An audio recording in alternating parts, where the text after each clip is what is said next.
सुप्रभात। महावीर जयंती की आपको बहुत बहुत शुभकामनाएं। आज हनुमान जयंती है और हनुमान जी का जन्मोत्सव है। हनुमान जी के बारे में जानने की भी आवश्यकता है। पवन पुत्र ऐसा उनको कहते हैं, अंजनी नंदन उनको कहते हैं। लेकिन एक ऐसा परिवार जिस परिवार का एक व्यक्ति सदस्य नहीं है, लेकिन उस परिवार में बिना उसकी उपस्थिति के वह परिवार पूर्ण नहीं कहा जाता है, और वो है राम दरबार। राम के अंदर लक्ष्मण भी हैं, सीता भी हैं, राम तो हैं ही, लेकिन उस पूरे के अंदर बिना हनुमान के राम दरबार पूर्ण नहीं होता है। जबकि हनुमान जी राम के घर में पैदा नहीं हुए, पैदा कहीं हुए, लेकिन उनका जो परिवार है वो बिना हनुमान जी के उसमें पूर्ण नहीं होता है। और वह कारण क्या है? वो है उनकी परम श्रद्धा और परम भक्ति किसके प्रति? राम के प्रति। जिसके जीवन का एक सेंटेंस है, राम काज कीने बिना मोहि कहाँ विश्राम। जहाँ इतना समर्पण और इतनी श्रद्धा हो, वहाँ पर वह स्थान अपने आप सुनिश्चित हो जाता है। हनुमान जी के बारे में कहते हैं कि भगवान शिव के अवतार थे। यानी किसके अवतार थे? भगवान शिव के। जितनी भी सिद्धियां हैं, अष्ट सिद्धि नव निधि के दाता, जो 8 सिद्धि और 9 निधि हैं उनको देने वाले, यानी ये सब कुछ देने वाले अगर कोई एक हैं तो वो भगवान शिव ही हैं। और इसीलिए शिव के अवतार हैं हनुमान जी। केवल उनका स्मरण करने से हम आज के समय पर अनेक सारे लोगों के बारे में जानते हैं, जो आपके नहीं तो आपके पिताजी और आपके दादा के समय पर हुए हैं, और आपके समय पर भी हैं। ऐसे नाम भी मैं बताऊंगा जिन्होंने हनुमान जी की साधना की, उपासना की, और वो अतुलित बल शक्ति के धाम हो गए। कहा ना, अतुलित बल धामम, तो अतुलित शक्ति के धाम हो गए। उनमें से एक नीम करोली बाबा, जिनका हम नाम स्मरण करते हैं। यानी कैंची धाम हो या वृंदावन में उनका जो अपना स्थान, वहाँ पर दुनिया का अपने आप में सुपर पावर कहने वाला व्यक्ति भी उन जगहों पर आके प्रणाम करता है। और उसके पीछे कारण क्या है? क्योंकि नीम करोली बाबा हनुमान जी के भक्त थे, उनकी साधना करते थे। एप्पल का चित्र भी इसीलिए कहानियों में आता है क्योंकि नीम करोली बाबा ने ऐसे दांत से काट कर और दे दिया कि भाई ये लो, और उसी के हिसाब से उन्होंने कटा हुआ एप्पल का चित्र अपने एप्पल में बना दिया, और आज वो ब्रांड का ब्रांड बन गया। तो ऐसी अनेक सारी घटनाएं उनके साथ जुड़ती हैं, जिनको मैंने देखा और जिन्हें आप भी जानते हैं। निरंजनी अखाड़ा के आचार्य महामंडलेश्वर, जो आजकल पदेन हैं, उनका 1 जनवरी को जन्मदिन आता है। मेरा भी 1 जनवरी को जन्मदिन होता है, तो दोनों का जन्मदिन एक साथ होने से मैं उनके जन्मदिन के समय वहाँ गया, और उन्होंने मेरा जन्मदिन भी अपने साथ वहाँ मनाया। हरिद्वार में उनका निवास। हनुमान जी के परम साधक, माँ काली के परम साधक, हरियाणा के अनेक पहलवान उनके पास आते और उनको प्रणाम करते हैं। और आजकल तो वो सोशल मीडिया की एक बहुत बड़ी चर्चा का कारण बन गए हैं। पूज्य कैलासानंद ब्रह्मचारी जी, उनके बारे में ये कहना है, और मुझे तो पता ही है कि एक बार कुछ हरियाणा के पहलवान आए और कुछ बातचीत कर रहे थे, तो बात करते हुए उन्होंने एक रस्सी का एक टुकड़ा अपने पैर से दबा लिया और उन पहलवानों को कहा खींचो। वो रस्सी का एक कोना उनके पैर के नीचे दबा हुआ था। पहलवान इतनी सारी ताकत लगा रहे थे, उसको हिला भी नहीं सके। केवल हनुमान जी की साधना का ये सामान्य सा एक उदाहरण मैंने आपको दिया है।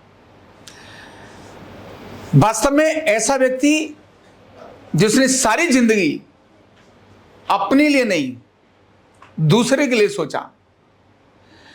राम के संकट कभी भी राम को कठिनाई आई, उसका समाधान करने वाले कौन? हनुमान जी।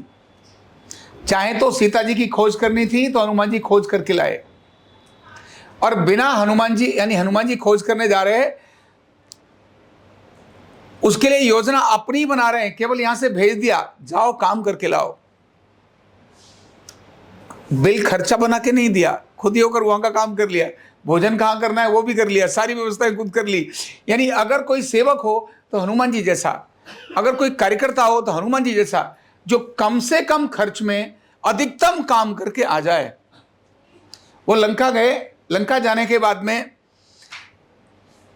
सारी इंफॉर्मेशन वहां की पूरी कलेक्ट कर ली, रावण को किस प्रकार से मारा जा सकता है। और इतना ही नहीं, रावण के घर में भी मेरा अपना कौन हो सकता है, इसकी तलाश करने वाले राम जी नहीं थे और कोई नहीं था। कौन था?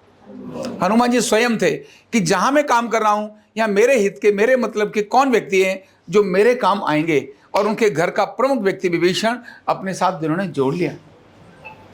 और इतना ही नहीं, राम का संदेश इतने बड़े शक्तिशाली रावण को देना बहुत जरूरी है, क्योंकि मैं जिसके पास से आया हूं, बेशक वो वनवासी है,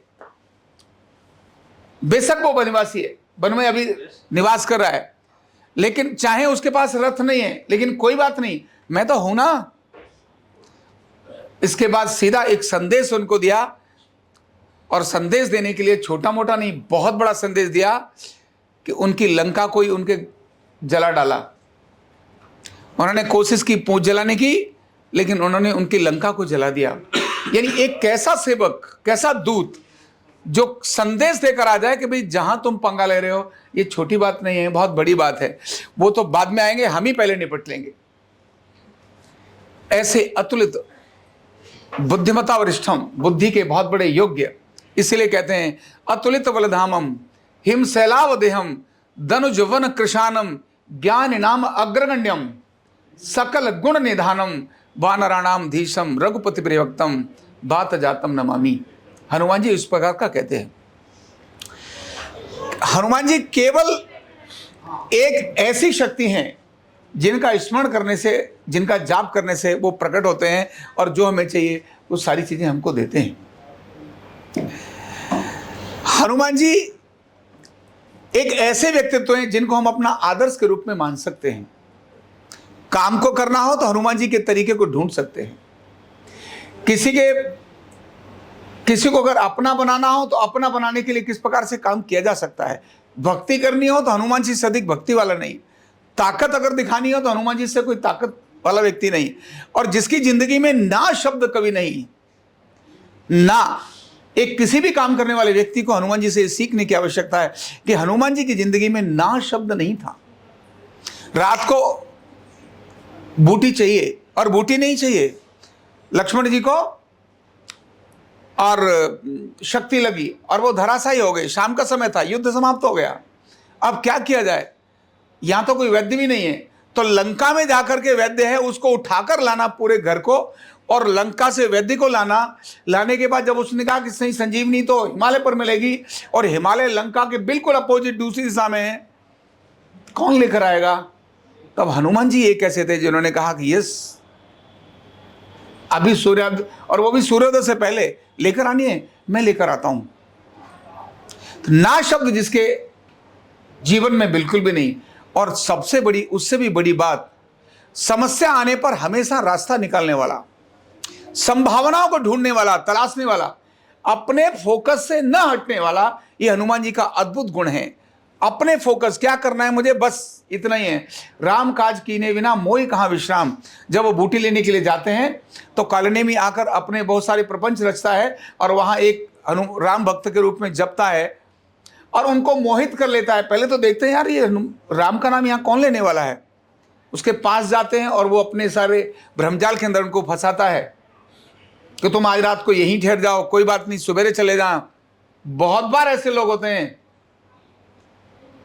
जो देखते हैं अच्छा तुम तुम्हारे साथ ही, कोई बात नहीं, इस काम को बाद में कर लेंगे, और भटक जाते हैं।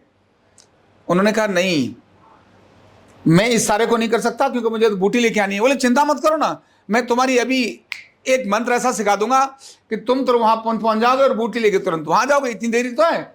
और राम को क्या होने वाला है, राम तो बहुत थोड़े शक्तिशाली है। अनेक प्रकार से भ्रमित किया और उनको स्नान करने के लिए कहा, जाओ स्नान करके आओ, मैं तुम्हारे को अपना शिष्य बनाऊंगा। और वहां एक भ्रम के रूप में, एक मगरमच्छ के रूप में जब वो आते हैं तो वो समझ गए कि यहाँ कुछ चाल है, भटके नहीं। उन्होंने उसी समय मारा उसको और अपने काम के लिए निकल गए। तो फोकस लेकर काम करने की अगर आदर्श किसी को मानना है और किसी से सीखना है तो हनुमान जी से बड़ा कोई व्यक्ति नहीं हो सकता। जो अपने टारगेट को समय से पहले पूरा करके दे दे, यानी वो हनुमान जी। तो ऐसे अद्भुत, शक्तिशाली, ज्ञानवान, मनोजवम मारुततुल्यवेगम, जितेंद्रियम बुद्धिमतावष्टम, वातात्मजम वानरयूथ मुख्यम, श्री राम दूतम शरण प्रपद्ये। ऐसे श्री राम के परम भक्त हनुमान जी, आज उनका जन्मोत्सव है। उनके बचपन से लेकर के, और एक जो महापुरुष, एक जो देवता जिनके बारे में अमरता की बात कहते हैं, जो अमर है, और वो हनुमान जी ही हैं। सारे दुनिया के अंदर कोई भी प्रक्रिया अगर की जा रही हो और जो सनातन से संबंधित हो, तो वो दो ऐसी महान शक्ति हैं जिनके बिना पूर्ण नहीं होती। उनमें एक हैं सर्वप्रथम गणेश जी और दूसरे हैं बजरंगबली हनुमान। पताका ऐसी चाहिए जहाँ ध्वज उसके ऊपर हनुमान जी अंकित हों, तो वो कभी भी मार्ग, वही कभी काम रुकता नहीं। जब महाभारत का युद्ध हो रहा था, और महाभारत के युद्ध के समय पर कर्ण और अर्जुन का युद्ध हो रहा था, उस समय पर उधर से कर्ण अपना जब बाण मारता तो इनका जो है 11 कदम रथ पीछे चला जाता, और इधर से अर्जुन बाण मारे तो कर्ण का 21 कदम रथ पीछे चला जाए। तब भी बार बार कृष्ण बार बार उनको कहते, अरे वाह कर्ण, क्या तेरा कमाल का बाण है। तो अर्जुन ने कहा, क्या महाराज, जब मैंने मारा तो उसका 21 कदम पीछे गया, और उसने मारा तो मेरा केवल 11 कदम पीछे गया, फिर भी आप कह रहे हो वाह भाई कर्ण, क्या बात है। तो उन्होंने उसकी तरफ देखा और कहा, तुम नहीं जानते हो तुम्हारी ध्वजा पर कौन बैठा है। जिसके ध्वजा पर हनुमान बैठे हों और फिर भी 11 कदम पीछे चला जाए, इसका मतलब सोचिए सामने वाला कितना शक्तिशाली होगा। ऐसे पवन सुत हनुमान, जिनके नाम को स्मरण करने से, जिनका भजन करने से आज अनेक सारे लोग, अनेक महापुरुष ऐसे हैं जो अपनी सिद्धियों को प्रकट करते हैं। ऐसे महान शख्सियत, महान शक्ति, दिव्यात्मा और प्रभु श्री राम के परम भक्त हनुमान जी का आज जन्मोत्सव है। हम सभी भी हनुमान जी को अपने मन में श्रद्धा पूर्वक नमन करें और उनके जीवन व्यवहार को अपना आदर्श बनाएं। इसी के साथ बहुत बहुत शुभकामनाएं, बहुत बहुत धन्यवाद। न्यूरोथेरेपी का कंप्लीट कोर्स सीखने के लिए जुड़िए हमारे ऑनलाइन ट्रेनिंग प्रोग्राम से और जानिए करीब 100 बीमारियों का इलाज बिना दवा और बिना मशीन के। इस न्यूरोथेरेपी ऑनलाइन ट्रेनिंग प्रोग्राम से आप घर बैठे बन सकते हैं गवर्नमेंट सर्टिफाइड न्यूरोथेरेपिस्ट। रजिस्ट्रेशन के लिए नीचे दिए गए नंबर पर अभी कॉल करें। और हाँ, हमारे वीडियो को लाइक करना, शेयर करना और चैनल को सब्सक्राइब करना बिल्कुल भी ना भूलें। धन्यवाद।